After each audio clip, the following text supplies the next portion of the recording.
E aí, família de Volta à Vida, tudo bem com você? Um prazer mais uma vez. A gente está junto aqui no nosso canal de Volta à Vida. Hoje nós estaremos falando mais uma vez sobre o testemunho fracionado. A gente está chegando aí mais uma etapa fundamental da minha história, de como Deus trabalhou, o que Deus fez, como Deus agiu para eu ser a pessoa que eu sou hoje. Queria pedir a você, se você ainda não fez a sua inscrição no nosso canal, faça a sua inscrição, compartilhe os nossos vídeos, interaja com a gente, faça os seus comentários, porque tudo aquilo que Deus tem feito aqui precisa ser conhecido. Deus tem transformado, libertado, restaurado homens aqui na De Volta à Vida, pessoas que estavam com suas vidas totalmente destruídas, que estão passando hoje por um processo de restauração. E você pode nos ajudar a fazer essa obra. Bom, mais uma vez, estamos aqui para contar um pouco da grandiosa obra que Deus fez em minha vida.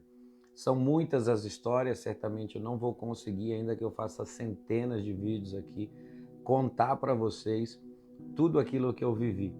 Eu louvo a Deus por tudo aquilo que eu passei, porque se não fosse isso, certamente eu não seria a pessoa que eu sou hoje. Mas tem algumas partes que são fundamentais, importantíssimas, para a gente poder entender o processo, o agir, o livramento, como Deus transformou a minha vida, porque eu sei que muitas pessoas hoje têm enfrentado o mesmo problema, a mesma dor, a mesma dificuldade, e as pessoas precisam ter a esperança de ter um encontro com Deus que vai transformar as suas vidas.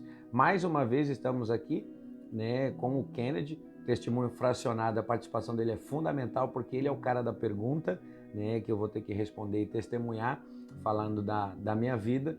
E eu queria louvar a Deus pela vida dele, porque é uma bênção, é um irmão. Por causa de um problema a gente acabou se tornando amigos. E eu tenho certeza que Deus ainda tem uma longa caminhada para a gente desfrutar, de estar junto, de ver o que Deus vai fazer, quer seja aqui na casa, quer seja em outro lugar, porque só de eu falar que a caminhada seria longa, ele já olhou para mim assim, pastor, não vejo a hora de eu ir embora daqui, meu tempo está acabando. Mas isso daí faz parte do processo para todos que estão aqui na De Volta à Vida hoje. Então vamos lá, Kennedy, e aí, meu irmão, qual é a pergunta de hoje do testemunho fracionado? Meu pastor, como foi a sua conversão? Como foi a minha conversão? Bom, a minha família sempre foi cristã e sempre frequentou a igreja. Eu me lembro que quando eu era pequeno, meu avô, minha avó, alguns dos meus tios sempre me levaram para a igreja. A gente frequentava a igreja batista. Por um tempo a gente ia na primeira igreja batista de Santo André, né? E depois a gente começou a frequentar outras igrejas. Eu passei boa parte da minha infância e adolescência dentro da igreja, porém eu não posso dizer que eu tive uma experiência transformadora, que eu fui mudado por estar ali dentro daquele ambiente. As experiências de outras pessoas, elas são fundamentais para criar em nós fé. Porém, nós temos que ter as nossas próprias experiências e mesmo eu estando ali diante de várias pessoas transformadas, movidas pelo Espírito Santo, eu era uma pessoa que não tinha tido ainda uma experiência real com o Senhor. Saí da igreja, infelizmente, né, e por causa de coisas banais, e acabei indo para o mundo onde eu me perdi. Foram muitos anos de cativeiro nas drogas, nos vícios, e eu estava já querendo o final da minha vida. Se eu morresse, se eu vivesse, para mim não seria mais importante. Até que um dia, no mês de junho de 2008, as minhas tias se organizaram lá na cidade de Santo André para fazer uma última tentativa, uma última investida de recuperação para mim. Um pastor me pegou, né, na rua, o pastor Mário Sérgio, o saudoso pastor Mário Sérgio, que está na glória, louvo a Deus pela vida dele, e esse pastor tinha um conhecido, né, que também tinha problema com as drogas, que se tornou pastor e trabalhava com recuperação de pessoas. Nisso ficou tudo certo para me vir para uma casa de recuperação chamada Missão Vidas em Mongaguá, e eu cheguei nessa casa no dia 16 de junho de 2008. Eu me lembro que dentro do carro, nós estávamos num carro que a minha tia tinha, um Fiesta, e minha tia Sueli pastora, estava eu, ela, a tia Dalva, e ali ela cantava um hino, né? Deus do impossível, não se esqueceu de mim. a sua destra me sustenta. A música era muito bonita, porém eu não acreditava em nada daquilo que estava sendo cantado. Eu sabia, sim, que Deus me guardava, me protegia, que Deus tinha promessas de um plano para mim, mas tudo isso era muito distante. E aí eu cheguei na casa de recuperação nesse dia 16, porém, dia 17 era meu aniversário. E eu dormi dia 16, no dia 17 eu levantei praticamente só para comer, só que eu tinha um problema muito grande comigo. Eu estava muito doente, os meus pés estavam praticamente cozidos de andar com o mesmo sapato, tomando sol, tomando chuva, sem tomar banho. E eu me lembro que os irmãos do quarto que eu fui colocado, eles foram até o pastor pedindo para que o pastor pudesse me retirar dali, porque realmente estava inconveniente. A minha pessoa trazia inconveniência à vida dos outros que estavam ali. E o tempo foi passando, o pastor não me mandou embora, o pastor não me mudou de quarto, as pessoas começaram a conviver comigo e eu comecei a minha rotina, né, de participar das atividades na casa de recuperação que tinha ou tem até hoje, a casa ainda existe, como base de tratamento, o Evangelho de Cristo, o ensino da Palavra de Deus. E quando eu cheguei no primeiro culto, aconteceu algo assim sobrenatural logo na primeira ida. Porque sempre a gente foi nas igrejas que eram tradicionais, igrejas batistas, as igrejas que a gente frequentava, mal se batia uma palma, um aplauso se tinha na igreja. E não que essas igrejas têm mais Deus ou menos Deus do que as outras, eu acho que cada igreja recebe um tipo de público. Porém, eu era uma pessoa que eu nunca tinha ouvido ninguém nem falar em língua estranha. E eu não tinha conhecimento dos dons do Espírito nessa área.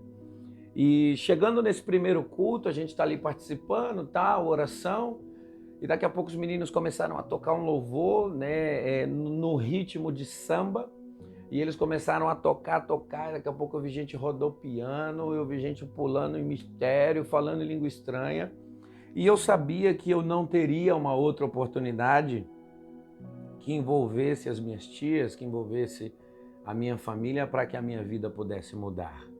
Eu sabia que outra chance como aquela eu não ia ter e por mais difícil que fosse a recuperação e por menos que eu quisesse estar ali, se a minha vida mudasse seria algo importante, porque eu já estava cansado de tanto sofrimento.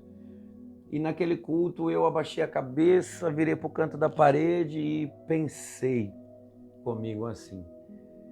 E disse a Deus, Senhor, tanto lugar que o Senhor poderia me levar, tanta coisa que poderia acontecer, essa chance talvez era a última chance e o Senhor deixou eu entrar numa casa de macumba.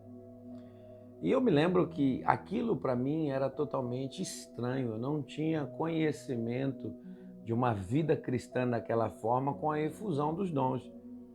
E ali fiquei totalmente desgostoso, não desrespeitei em momento nenhum, fiquei ali e daqui a pouco uma missionária tem a oportunidade de estar ali na frente para falar algo de Deus e ela disse que ela tinha preparado uma mensagem da parte do Senhor para poder pregar, mas quando ela chegou no culto, Deus tinha mudado tudo.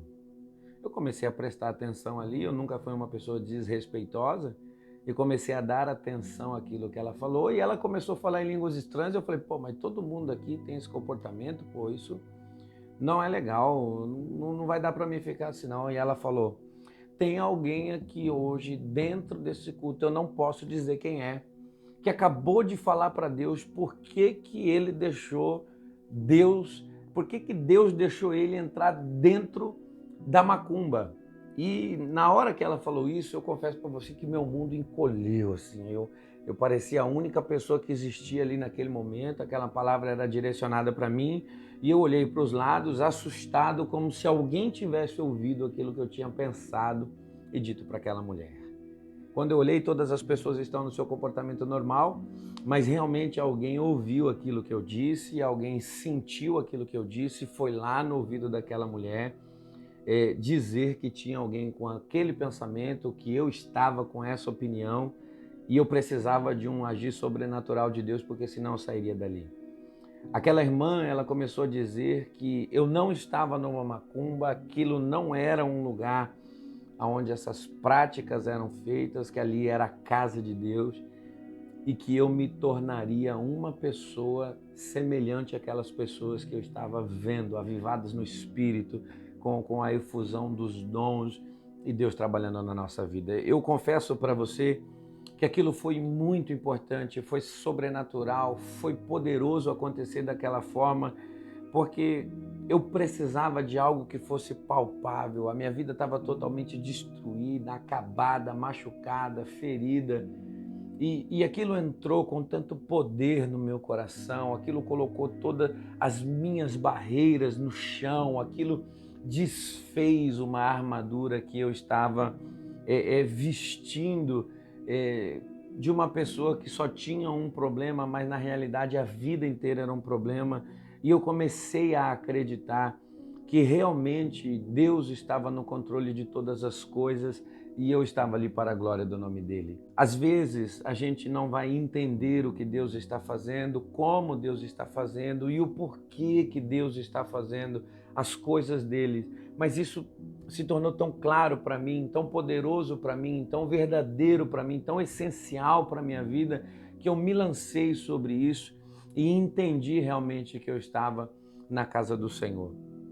Os cultos continuaram a acontecer e eu me lembro que com aproximadamente um mês que eu estava na casa, um irmão chamado Wagner, ele trouxe uma palavra que tinha o título Deus sonhou o seu sonho.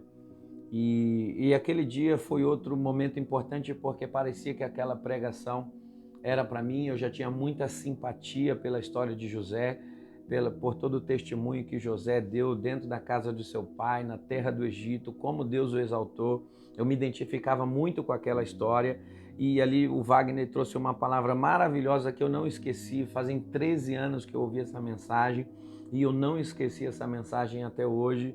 E dentro dessa mensagem uma espada entrou dentro de mim e me partiu ao meio e fez uma separação naquele momento do que era bom e do que era ruim. Eu me lembro que voltar para Jesus para mim parecia algo assim muito distante, parecia algo muito impossível e eu comecei a chorar.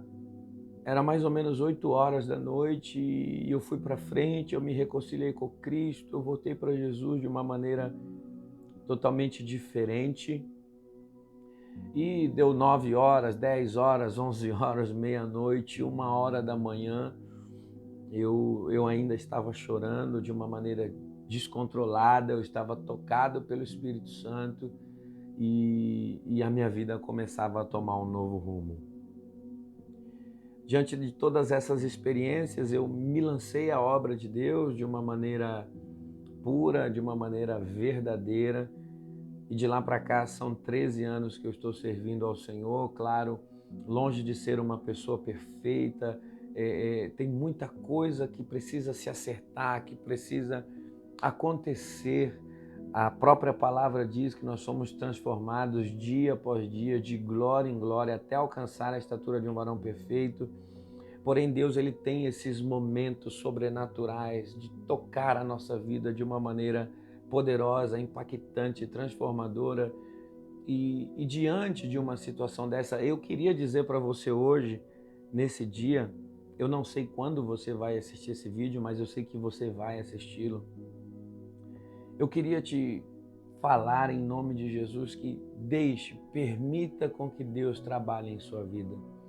Deus usa as coisas loucas que existem nesse mundo para confundir aquilo que se pensa ser sábio, que se acha ser sábio. Deus faz do jeito dele, da maneira dele, na hora dele.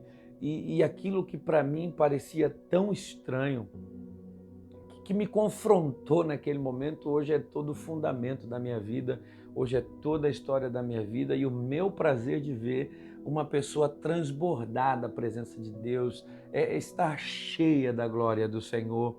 Isso é tão fundamental para que a gente possa viver uma vida abençoada.